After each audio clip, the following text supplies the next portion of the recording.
Really excited to have Tom Hannigan with us, newly promoted President of the Americas at ServiceNow. Title topic is leadership development and selling into multiple markets. So something you could probably teach a course on for a whole semester. We're sponsored by Tech Target, who is the leads, intent, and analyst content sponsor of Sales Community. We'll get into that a little bit later as well. And Tucker, if you want to post for those that are members of Sales Community, great, thanks. For those that are not, Tucker put up a free link, which is salescommunity.com/fall-free. And thank you for joining. We've got a lot of fantastic advisory board members like Tom Hannigan on there as well. So getting into it here. So Tom lives in the Boston area in Canton, for those that are familiar. Happily married 26 years, great job, two lovely daughters. And interests besides work and family are struggling patriots, which, you know, and as I guess we can have, you know, one or two down years, but yeah, I know. We'll be back, Randy. We'll be back. It's tough, especially with the Eagles doing well. But I know, true that. Anyway, and big Cape person and also golfer. And I've actually not worked with Tom recently, but I can say I knew him back when he was a Cub Scout. Just was amazing in terms of in the office early, doing the sales calls during the day, staying late, kind of just being a sponge for kind of everything and anything. And it just been, you know, from a sincere, genuine perspective, I couldn't be more happy to, you know, see you doing so well. So congratulations. Really, it means a lot. Thank you very much. And those days that you were around, you were a big part of developing that in me. So thank you. Oh, appreciate it. Honor. So we've got some nice intro comments from some of your peers. Mike Sheehy, who's a SVP Digital Go-to-Market, says no one does not enjoy working with him. So I think that means everybody loves working with you. Collaborative, but also empathetic, respectful, and appreciative of every resource in the company. Paul Phipps, who we had on a couple of weeks ago, President of Strategic Accounts, says Tom is one of the most collaborative leaders I know. He brings a full force of ServiceNow together to focus on our customers and their success and their outcomes, a total pro. Jackie Canny, who runs HR, who's awesome. Tom is one of the first people I met when I joined ServiceNow. Like many people here, I've learned so much from Tom. He's a great leader and exemplifies our values every day, serving our customers and taking care of our people. I am also humbled to call him my friend. So it's pretty good from HR. Huh? Yes, she's a good lady. Kevin Haverty, Vice Chairman. Tom's a fantastic leader who has that unique ability to push people out of their comfort zone to reach their full potential. He does this with a smile and positive demeanor, despite the pressures we all faced in our very demanding roles. I'm so glad he joined us at ServiceNow years ago, and it's been great watching him thrive across all his assignments and promotions. And then he goes on, if I'm supposed to say this or not, one Bud Light on me.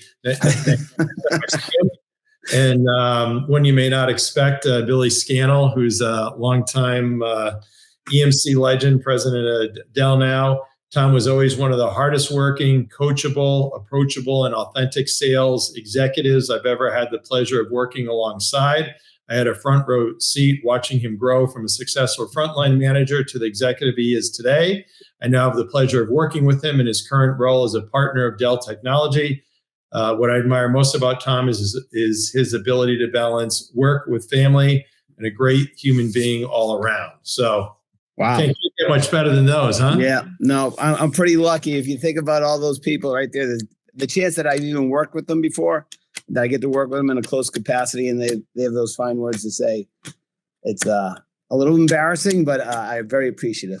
There you go. Awesome. Very, very well deserved. So jumping into it here. So you graduated, I guess I call it St. Anselm's College in 1990. Yeah. And your first job out of college was not one that was too typical for the tech sales route, right? So, 4 great years at St. Anselm's, met the best people in the world there, even though it's such a small school. Gave me a lot of the values that I had, that I think that helped me in my sales career, right? Collaborative and treating people well. But when I got out, it was a tough job market at that time. And it took me a while to get a job. And my first job was, I was a claims adjuster for Liberty Mutual. And literally my job was within 24 hours of someone getting in an accident, a car accident, my job was to cold call the people we hit, right? Picture of a rear end, and try to convince them not to go to an attorney and settle with me. And I had the ability to write a check on the spot for under $2,000 to try to clear the claim. And like, that was my job. So it was early on that I figured I didn't mind cold calling people. I didn't mind negotiating. I didn't mind doing that, but I just wanted to do it for a lot more money. So then I was lucky enough to get a great call from my dear friend, Jimmy Clancy, who is a legend within the industry himself. Been a Dell EMC for a long period of time, 30 some odd years. And he called me and said, "Hey, Hanny, there's this great company over here. You need to come work for them. You're going to start in, inside sales. You got to come." And I literally I was there, and then within a month of that, thank heaven, Clance called me. Awesome. And then you're at EMC for 23 years, then went over to ServiceNow. Yeah. So 23 great years, got to do every role that you could possibly think, right? Inside sales, commercial sales, enterprise, large accounts. Then I, different role managers. So first line, I did every one of those jobs as a first line. Ran the commercial business under Kevin Scannell, who I learned a lot from, and John Hanlon. And then I got a really important call one day from one Kevin Haverty, where they were going to expand the ServiceNow business. It was pretty much at the same point I joined EMC, kind of like that 400 to 500 million, 700, 800 employees, just literally ready to take off. And Kevin asked me to come over and help build the commercial business here. And, I've had 9 years of being on a rocket ship here. So it's been awesome. Oh, that's great. But there's, I think, a little speed bump in your career that really isn't properly captured on LinkedIn. So do you mind if I tell the story? Randy, it's an important part of my life. So go ahead and embarrass me. All right. So I don't know, it was probably, it's bad when you got to do your fingers for the number of years. So 13, it was probably 30 years ago, literally. I think coming in on a red eye, Hanny says, "Hey, I'm going to leave. Where do you want to go?" "I'm going to go to Reebok and sell sneakers." You got to be crazy. So I come in, we met at the hotel over the Mass Pike, came in on a red eye. And I'm like, "What are you doing?" Blah, blah, blah. I'm like, "Okay, it's totally the wrong thing to do. I think it's really stupid. No offense. You're psyched because you got free swag and you could go to games and all this other stuff." And I gave obviously all the legit arguments around it. I'm like, "All right, go ahead. Love you. Always happy to have you back." Yeah. Then I was at a Orlando Magic, I don't know, I remember, Orlando Magic basketball game. You call me, you're like, "You're right. Will you have me back?" I'm like, "Absolutely." Yes. So Randy, it's a true story, not one I'm proud of, but I learned an invaluable lesson, right? When you're at that age early in your career, sometimes you don't know what the most important things are. Sometimes you don't value what you're a part of and what you're around. And for a lot of different reasons, I wasn't thinking straight at that point, but I use that story all the time with my sales leaders and with young people in my organization, that when the really good people want to leave, right, and you can have a connection point and you really think they're making a bad decision for their career and they're good at their family and who they're going to be. I do have that same sit down. I remember you flew a red eye home and we sat in that Sheraton and you walked through the reasons why. And, I wasn't listening, but you gave me the get out of jail free card. Right. And then when I called you, I was back at EMC within 3 months. So, it was 3 days. But. Yeah. So it was really important. But what I like to do now, and I try to implement with my team, is when that happens to those people, I meet with them just like you met with me. And then I ask them, I say, "Hey, let's just put a calendar invite for 1 month from today, because I don't think you are making a great decision." And you learn a lot in the first 30 days of, did you get the right bill of goods? Are you working for the leader you thought you were going to work for? Did they, is the comp really aligned to what they said it was going to be? And if all those things happen, then great. I'm happy for you. Go chase your dream. But if they're not, I never want you to leave in the first place. And the door is open, and let's get you back here as soon as possible, because you're really valuable to ServiceNow. And I'll tell you, that has been really lucrative for me over the time, because we call them boomerangs, but when boomerangs come back, they're more loyal.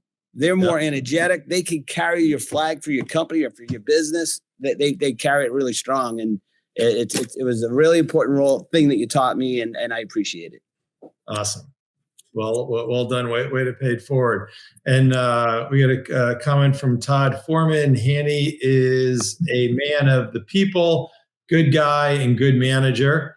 So Todd, thanks for that. So anybody watching along, feel free to chime in with any questions or comments for sure. We got Tucker behind. If anyone knows Todd knows he's one of the biggest grinders out there. He is high value, great relationships. He's built companies like EMC and ServiceNow. So thank you. He's a great friend, saying nice words. Awesome. And we got Tucker behind the scenes as always, helping out. So thank you, Tucker. So ServiceNow, obviously a huge success story, doing great. I think everybody's probably pretty familiar with them, but any kind of challenges that you're kind of working on right now? If you want to talk about challenges / go-to-market priorities.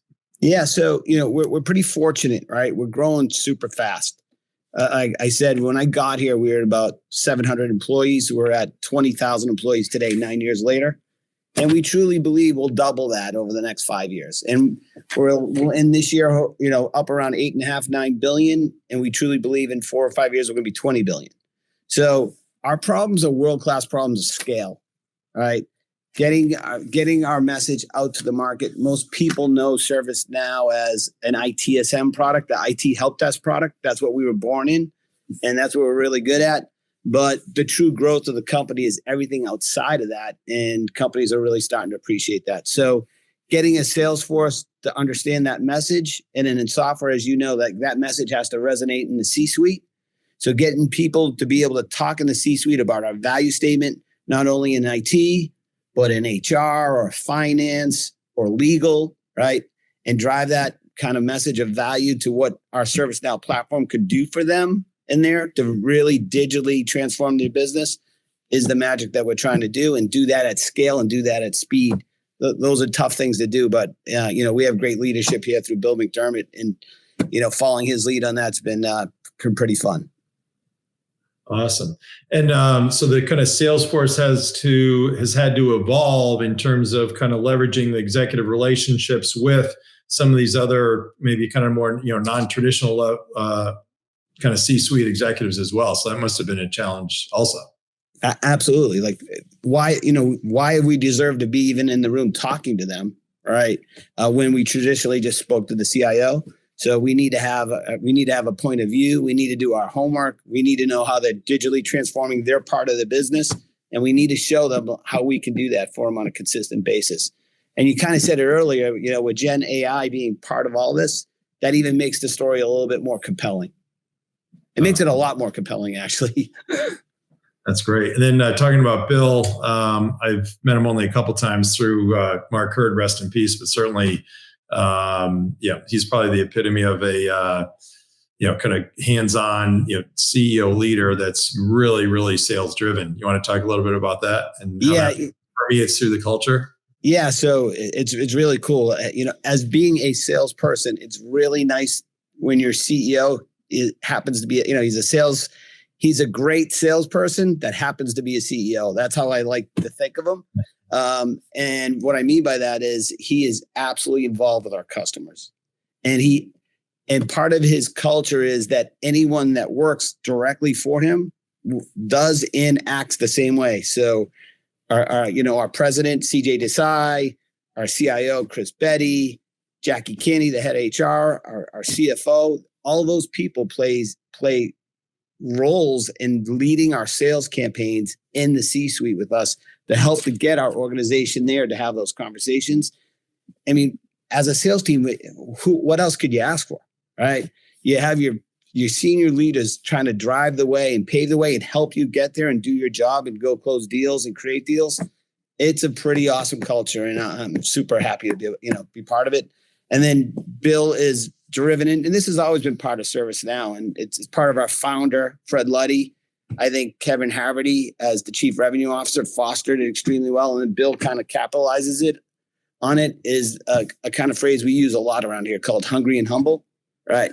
And to me, that is working really hard, right? Doing all the hard work, the grunt work every day, every minute. And then when you have success, you don't really have to tell the world about it. You just have to kind of you got to take those stories and bring them on to the next person and make sure that people understand like why, the who and the what and the why the company's doing so well. So I think that's the kind of the magic that brings ServiceNow to like who we are and what we're doing.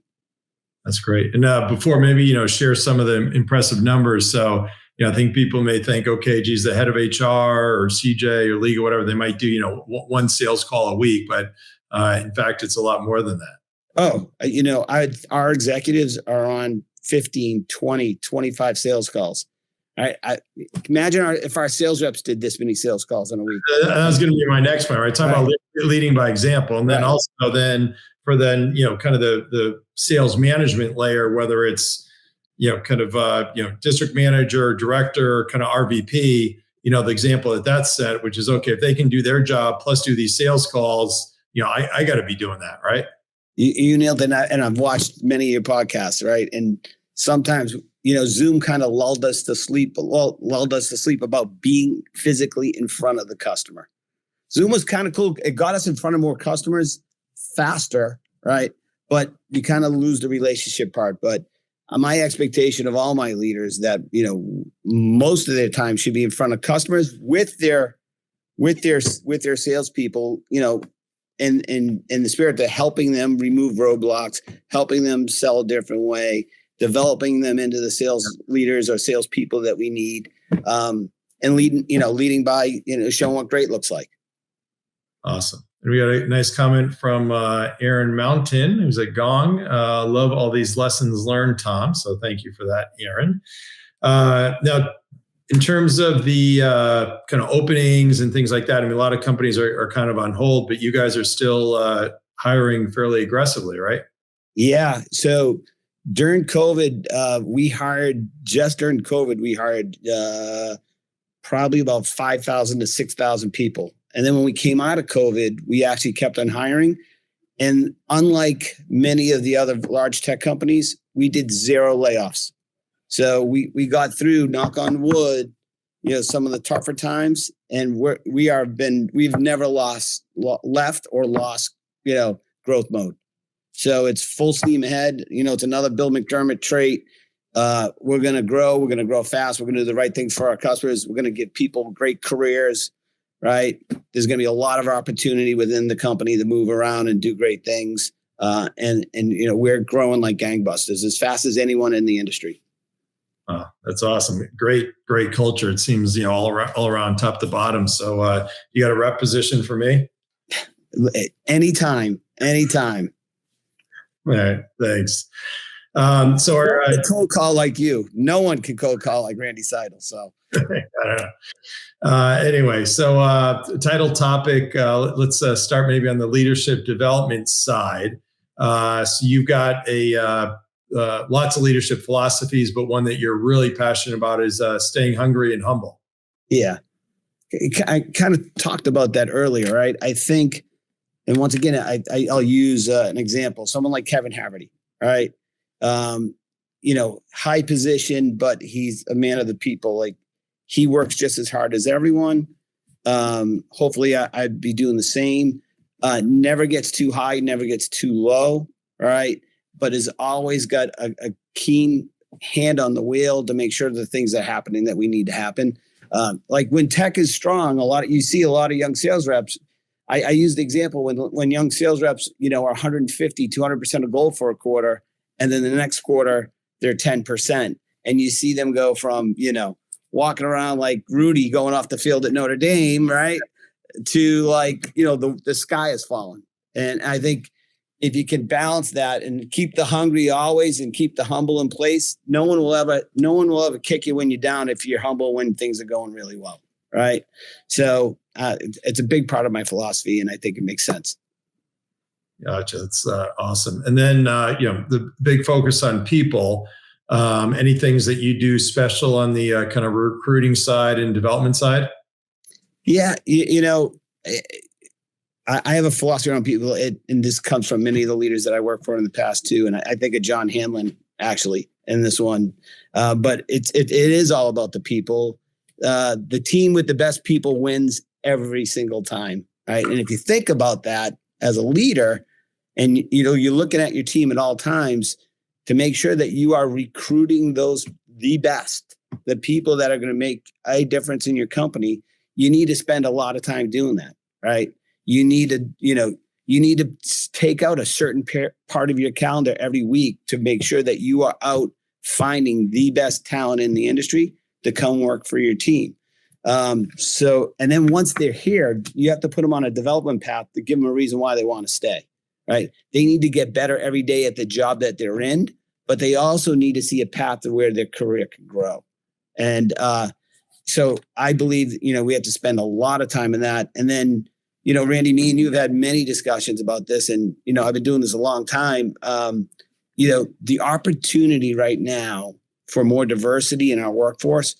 I just talked about, our CFO is a woman, Jackie Kinney that runs HR is a woman, right? If we don't look and act and acknowledge what our customers look like, we're not meeting them where they're at. And, I think tech in general hasn't done a great job, and I've been part of it, right? That we haven't kind of lifted our standards to make sure that diversity is more important. You said, I talked about it earlier. I have two, my favorite things in the world, my daughters. I want them to live in a world where they're on a even playing field, if not even tilted in their side, because we need them more than they need us right now to make sure that we can meet the demands of the workforce, to make sure that we can meet the demands of what, the next generation of what business is looking like. So I am a big proponent of, doing better with diversity. It's really hard because my network is what I look like, right? So if you don't get other people into your network that don't look like you, you're never going to do it. And sometimes that forces you to make some tough decisions on some really strong candidates and you need to do the right thing. Yeah, absolutely. And we have a couple other comments. Dan Miller says, inspiring, Tom, good stuff. From a LinkedIn user, sorry. user, lots of experience on this webcast. So thanks for the comments, but also anybody watching along, feel free if you have any questions for Tom as well. Certainly happy to get to those. So under leadership development, you touched on it before, winning as a team. Kevin Haverty's, speaking of which, in the book that I know you guys have bought for your Salesforce, his write-up is, don't be a lone wolf. So kind of Kevin's don't be a lone wolf, winning as a team. You talked about a little bit before. And anything else you'd add? Yeah, I talked about scaling companies, right? And when you scale companies, that means your product set usually scales. So that means you go from a one product company like ServiceNow was 9-10 years ago to a multi-product, and we have hundreds of products right now. And when you do that, that usually requires us to bring in different BUs. We call it solution sales here, right? To be successful at ServiceNow, you need to be able to leverage solution sales, expertise, renewal contracts people, sales ops people. We talked about the importance of that.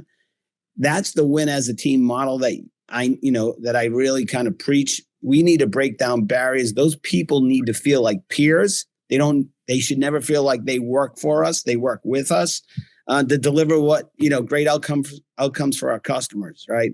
And sometimes that's for a young sales rep, that's a steep learning curve, how to use those resources and how to maximize those.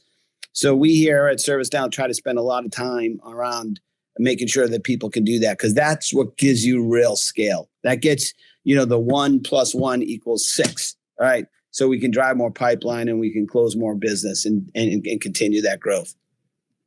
Oh, that's awesome. And John McCarthy looks like a younger picture of him, but player, Tommy H. And I think a credit to ServiceNow and you, right? We've got, John and, lots of our other friends have their kids also at ServiceNow, which I think says a lot for what you're doing.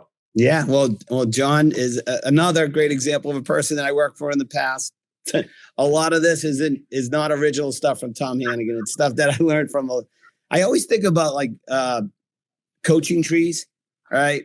And if across the 30 years or so that I've been doing this, the amount of people that I work for that I've taken certain things to do. There's every single one of those is incorporated in the way I think and the way I lead.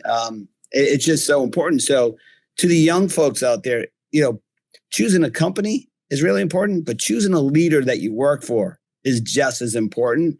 You're going to make sure that your values are aligned, that you're going to get what you want out of that person, because that's the person that's going to help you scale your career.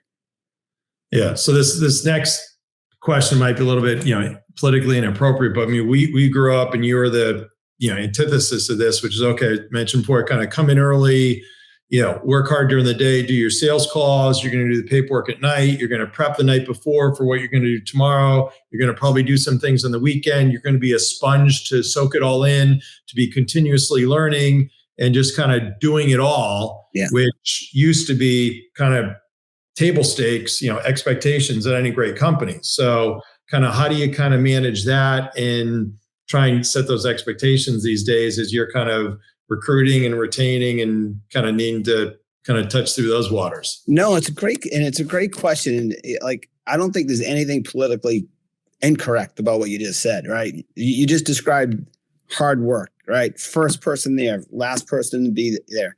You were talking about all the traits that people do to be the most prepared to do their job, right? And I couldn't go a day without talking about Tom Brady, right?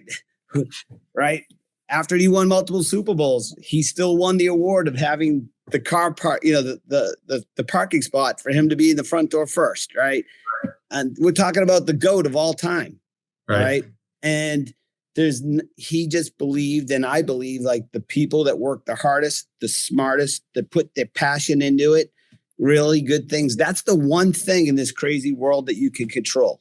You can't control economic downturns. You can't control wars that are going on in Ukraine. You can't control the market going up and down, but you can control every day of how you wake up, how you attack your job, how professional you're going to be, how smart you're going to be, and what you're going to look like in front of your customers. And there's always only one person that can be the number one, and you can have a direct, you can make that a possibility if you work the hardest and smartest.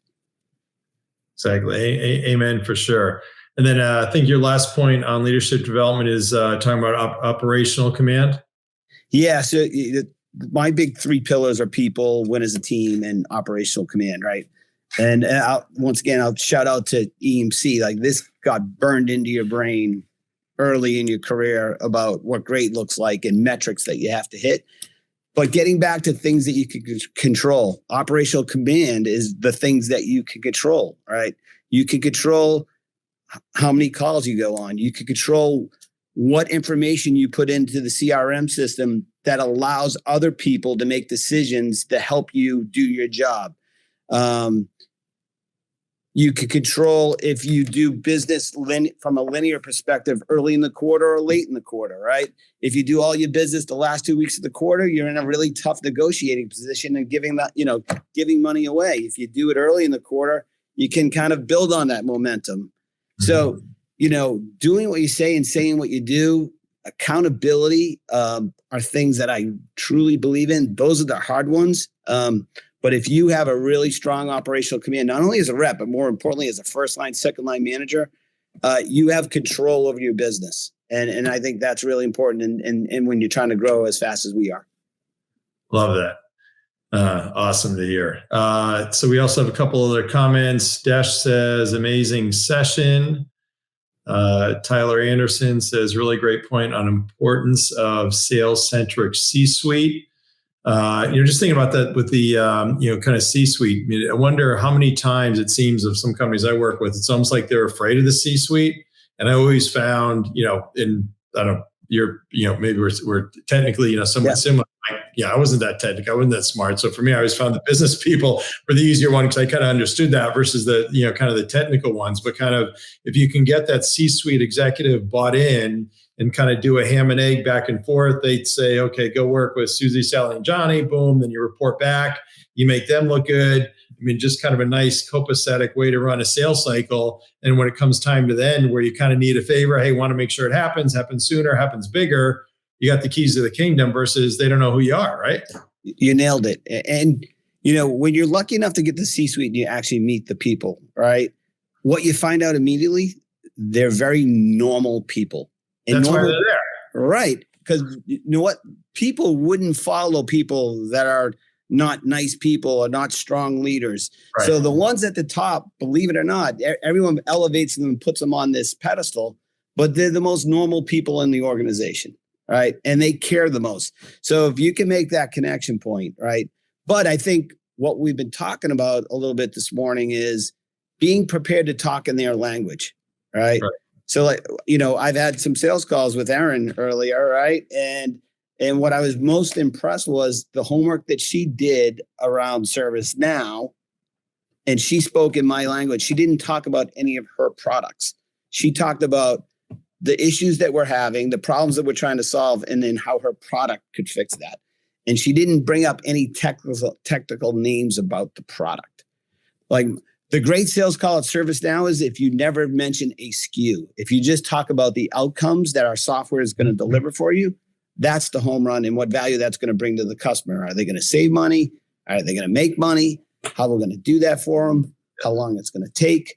Those are the things executives care about. And if you speak in their language, you will and can have a seat at the table.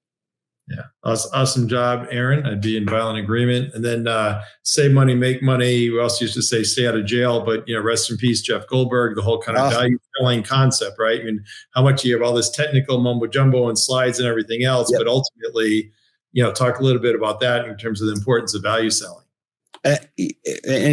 I'll stem off what I just said, right? If you don't understand the business problems, right, you're not going to be able to solve any of their problems. And especially right now, right? The macro out there is pretty tough, right? So it's not like 5 years ago where it was spend, grow. Right. Now it's about productivity and profit, right? So if you don't come back and understand from a value statement of how you're creating more money or saving them money, it's not gonna be something they're going to talk about. And then in this macro right now, and I would assume a lot of people would agree, any large deal, any $1 million deal plus, even large companies are going all the way to the top, right? And 5 years ago, maybe a procurement manager could sign off on $1 million, but today it's going to the CFO. It's going to, if it's tens of millions of dollars, it's going to go to the CEO, and it's probably going to go to the board. So think about it. Think about what that approval process is like in this climate. And if you don't have that value piece to what you're selling, it's not going to happen. Yeah, totally. I mean, I always like to say, okay, if you're in the elevator with whatever, executive, you got 20 or 30 seconds, what are you going to say? Right. And it's the save money, making money, competitive advantage. It's not going to be all this other technical mumbo jumbo. So totally agree. Totally agree. Tyler, great comment. Thanks. And then from Crystal McNeil, Tom is the ultimate leader who takes care of his people and then in turn take care of customers. So all pretty good stuff here, huh? Well, I pay Crystal a lot of money to do that, but speak about hungry and humble and a hard worker. She kind of epitomizes that. Awesome. Way to go, Crystal. I tell you, I might be looking for you. You have any rep patches down in Naples? It's a good place. Riley and I can maybe do a share. Yeah, done deal. Anyway, so next topic is around kind of selling into multiple markets. So I think, sounded like it, for sure at EMC and then ServiceNow, you started out kind of the SMB, the commercial, the enterprise, but then you can really slice and dice into other verticals and kind of some other areas. So, talk a little bit about that. Yeah. So we talked a lot about scale, like ServiceNow. And strategic. I shouldn't leave out Paul. So strategic. Sorry, Paul. Absolutely. So we talked about scale, right? And if for us to get to 20 billion, right, we needed to attack the markets differently. And like I said, 10 years ago, when Kevin called me, it was about segmenting the business because there was no segmentation whatsoever. It was just wild west. Reps were out calling on their like big, massive territories. And we all know there's only so many hours of the day where people can call on how many accounts are in a particular territory. And everyone wants to call on the biggest and largest. And it makes a lot of sense. So segmentation, commercial, which, I learned a lot about at EMC. I saw the power of, pushing the enterprise up market to do the massive deals, and then the very large global accounts, and segmenting those in different places and pushing people up and shrinking territories. Reps never like it, but I've never shrank a territory where a rep hasn't done better, right? Because it forces them to do the things we just talked about, get to the C-suite and talk in their language, right? So segmentation, when done correctly, I think is super important to scale in a business. And then it also is a great way to develop career cycles for people, right? So here at ServiceNow, I'm super proud of this. We have the inside sales organization, like from Mike Sheehy's world and Nicole Kenny's world, where we develop this great sales talent. They hop over to the commercial world, right? And take on some smaller territories and accounts that aren't kind of enterprise-like, but they sharpen their skills and they create this new logo engine for us, which is super important to a growth of a company, right? Yep. You do that for 3 or 4 years. Plenty of people have made a career in commercial, but if they don't want to, we then can go to enterprise, and then we can even take it to the majors, right? And be a global account manager. That's a 10-year, 15-year career development plan for some people, right? Or they can stop at different places along the way. So I think it does two great things when you kind of segment the business the right way. It allows you to obviously sell faster and stronger, and it really helps with development there. And then if you cut it the other way and we do it the vertical way, and then we take industry specific knowledge and we start slicing the other way, it's another way to sell, and it's another way to segment, and it's another way to scale. So that's like kind of the really interesting stuff when you're trying to, kind of go from a smaller company into a larger company. Yeah, that's awesome. Just textbook. Everything's just going so great. So if anybody's recently joined, so we have Tom Hannigan, President of the Americas of ServiceNow. We've got lots of great comments, but if anybody wants any questions, feel free. So maybe next topic area, kind of the importance of sales ops and rev ops. We knew what it used to be. We had Dave Bishop on his whiteboard, kind of keeping track. Yeah. But now just kind of so vital to your success, I'm sure. Yeah. So I mean, sales ops is my biggest and best sales partner. Right. When I talked about it, right, they don't work for us; they work with us. Right now, here at ServiceNow, we're going through 2024 planning. And if you think about the amount of data and analytics that has to happen for us to make good decisions on where we're going to take this next year, those people are critical to making sure we have that. And then at ServiceNow, just the way SaaS contracts work, they're pretty heavy contracts. Our sales ops, we couldn't literally book a deal and create a quote without our sales ops people. So think about at the end of the quarter, Andy, like think about when, unfortunately, we do way too much business those last 2 weeks. If sales ops is not operating on 100%, 120%, it really puts us in a tough situation. But here at ServiceNow, our sales ops team is world-class. And they are a massive business partner to us. And like, we can't live without them. Awesome. So you're saying you have a hockey stick in your quarterly sales? We're working on it. Yes, unfortunately we do. And it's my number one priority in 24 to try to kind of tilt that the other way. But I know a lot of people have tried, but we're going to keep on trying here at ServiceNow.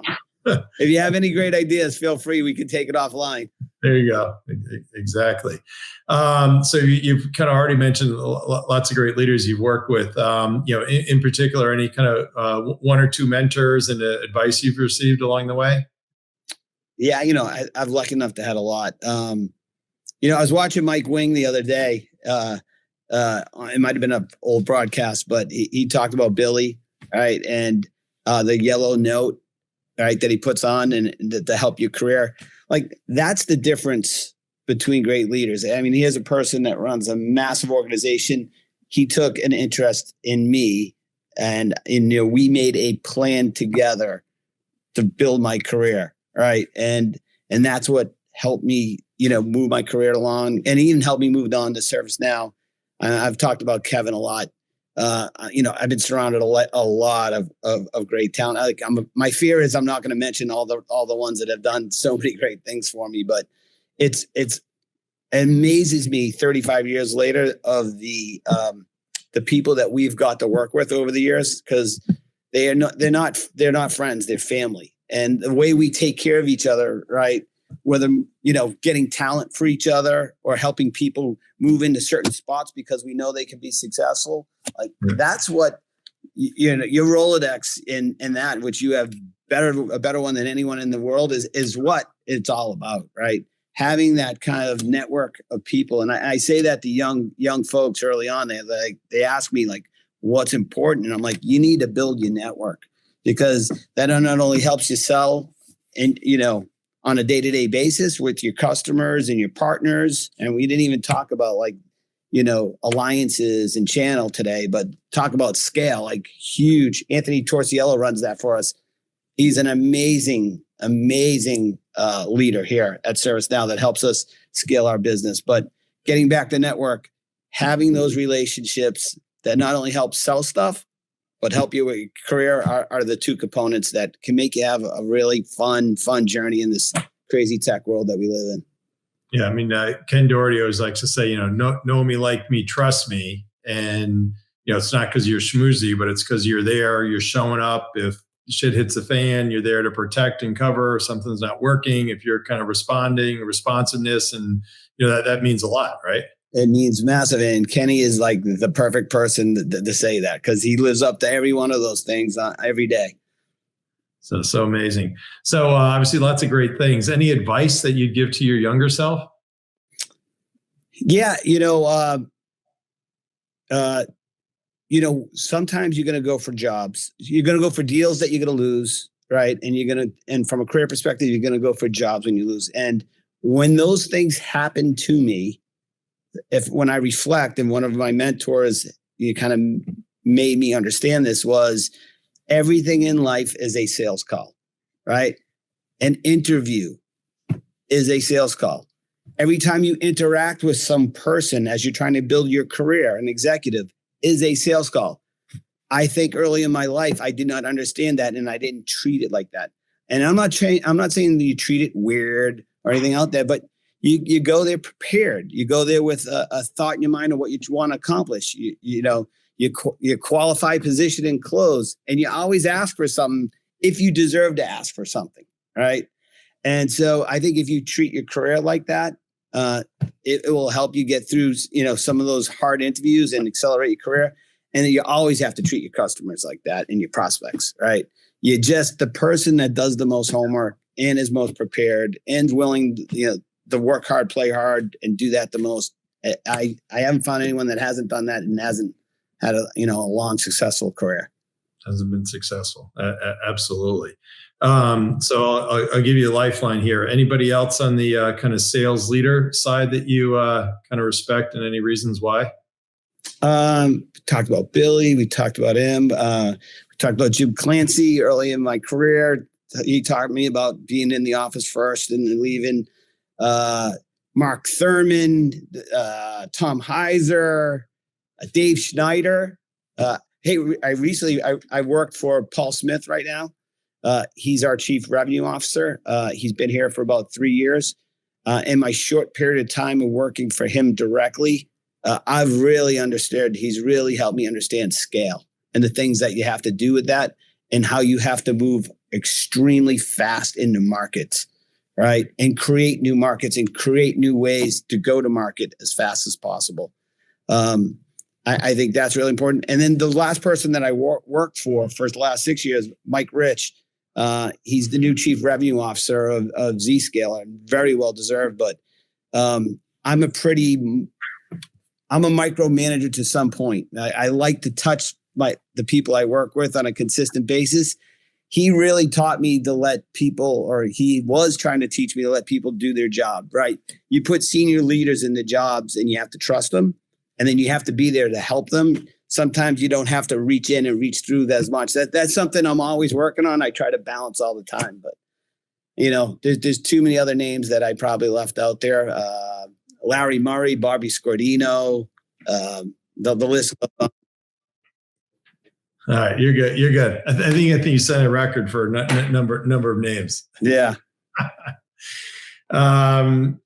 What else was I thinking about? Oh yeah, so all this that you have going on, right? So you have a big job. You like to be hands-on sales and the people and the recruiting. You still got to do strategy. You still got to do the planning, and you only have kind of 24 hours in a day. You're kind of somewhat have a balanced life. So kind of how do you just kind of work the time management side? Yeah, so it's not easy, right? I'm a big believer of blocking out certain times to do certain things. So, for example, in the morning, right, probably like from 7 o'clock to 9 o'clock, I like to dive in and do my analytics for the day. It drives my family crazy, but every Sunday, I have my old school Boston Globe out, and then I have my computer out, and I spend probably 2 hours, getting my happiness out of the Boston Globe, but then kind of preparing for my Monday forecast call so I could come with a point of view. So getting the back office stuff out of the way. So as you always say, so during those other hours, 9 to 5, that we can be in front of customers is super important, right? And making sure that every minute, every day that we are removing roadblocks for our salespeople so they can be in front of customers is what the job is. So focus on that. Wow, that's awesome. And then how do you kind of, obviously big company, there's lots of calls. I've been at big companies and we'll go in and just say, hey, we got to, kind of separate. So we give the team kind of free reign, Tuesday, Wednesday, Thursday, whatever it is. So kind of how do you eliminate a lot of that corporate, I'll say maybe non-revenue generating meeting and time for your team where they're getting pressured from a lot of different areas? How do you juggle that? Yeah, we try to limit it to Mondays and Fridays, right? And we try to put it on a cadence so everyone knows it's going to happen. Right. Yeah. It can't be this moving time slot or moving date. If everyone knows on Monday at 11, right, and Friday at 3, they have to be on for a half hour or 45 minutes. They need to show up extremely prepared. If they showed up prepared, we'll get it done really fast. If they don't, then we'll go longer. Right. So I try to do a lot of my one-on-ones on those days and really get kind of that stuff out of the way. So the rest of the time we're in front of customers, but cadence, understanding, putting things in calendars so people are aware when it's happening. It's not surprises. And then once again, remind people that being in front of the customer is the most important thing we need to do. That 10 to 12 sales calls a week. I would challenge anyone that's on this podcast right now as a sales rep, go back and look at your calendar. When's the last time you've done that consistently? Not many people do that anymore. And I really think that 10 to 12 is a magic number that we have to be great at. Yeah. When I first went to HP, there's a lot of things we needed to do to improve. But if there's one thing we're going to do, would be move the needle on sales calls. So I would do anytime I have meetings, I do these to oversteer, I do these chants. What are we going to do more of sales calls? How are we going to do it? Kind of things like that. And then I'd say, okay, I'm going to do 10 sales calls. So if I can do that, then every manager, every leader, every SE, every channel PBM, and that does a lot to move the needle. But to your point, you have to make sure then from a leadership perspective, a lot of leaders, reps aren't doing this, aren't doing that. Like, no, that's your job as a leader, whether it's first or second or third line manager, to kind of what are you doing to inspect, to make sure that they are doing that? And if they're not, is it because there's too much corporate BS stuff going on, or are they just not doing it? Or what is it it's getting in the way? Because that's what kind of is the first kind of domino to fall with the pipeline. More sales calls, more proposals, more forecasts, boom, and you go from there, right? Yep, I totally agree. And I think every sales organization has to remind themselves that first line leader, right? Yeah. We all know that is the most important job in the company, and it's the hardest job in the company. And they get kind of stuck with both, right? Right. Because they have to be taking care of the rep and the customer. Sometimes those things are counterintuitive to what we're asking them to do, and they're trying to balance that. And then we continue to throw everything else at them. And when that first line leader is not productive, you usually end up in a bad situation. So we need to always, as a leadership team, think about that first line leader and make their job as easy as possible to run their business, and to allow them to be out with their reps, developing their reps, being on sales calls. Love it. So last question for you. So 31 years ago or so, you were we call them telemarketer at ServiceNow. I assume you call them PBMs or SDRs, whatever. Yeah. So somebody's a new SDR, maybe you're out of college or not, but kind of junior in your career. What advice would you give to those folks? This is easy. All right. Get yourself into the office, right? This is your first job, right? This is the place where if you show up every day and you are with other people, right? Your managers, other people outside that managers, like you meet and start creating that network that I talked about earlier, right? Be there first, leave there last, be a sponge. We talked about being that. Practice, right? A big thing we learned growing up was doing whiteboards after 5 o'clock, right? Having competitions, being the best at your job and understanding and control what you can control. Because at that point, you don't know a lot about pure sales, but you can control how much you know about our products and you can be the best at that. So that only happens if you're in the office. And for the people that don't do that, I think you're really putting yourself behind an 8 ball. I think it's going to slow down your sales career. You're not going to be as effective seller and you're not going to be an effective, you're not going to grow your career like you want to. So please get yourself to the office. Awesome. Love it. And we have I lied. We have a question here from a LinkedIn user. So we'll finish up on this. Any qualities you would say separate the good from the great channel leaders that you've worked with in the past? So great question from a channel leader. The biggest thing is the best channel folks that I've ever worked with understand salespeople. And a lot of them have carried bags as a salesperson. All right. Not that people that haven't done that haven't been great channel folks, but if you understand the day in the life of a sales rep and what they're trying to do and how they attack their territory and how the channel and alliances can help them be more productive, it's another situation where 1 + 1 = 5, right? So put yourself in their shoes, make sure you're a great business partner, think about how the core sales team is trying to go to market and try to make your business, amplify what they're trying to do and there'll be great results. Awesome. And yeah, I mean, channel these days, more and more, more important every day for sure. All right. And then Brandon concludes here. Really insightful session. Tom and Randy, as a leader at Dell EMC, love the history from some of your stories. And I don't know what WGLL is. Do you know what that means? No, I'm going to have to ask my kids. Something means probably go on sales calls, hockey sticks, whiteboarding. So all good. So, all right. Awesome. And next week we have Jim Nyhan, who runs enterprise sales at Cyberproof. So that'll have a great sales security spin to it, I am sure. So, all right, Hanny, you've been awesome. Thank you so much. Appreciate it. We're getting some good comments coming in here. Another one from Brandon, from Kevin. Great to see you guys. So thanks so much. And Tucker, thanks for your help behind the scenes. Thanks, Randy. Appreciate it. Really enjoyed it.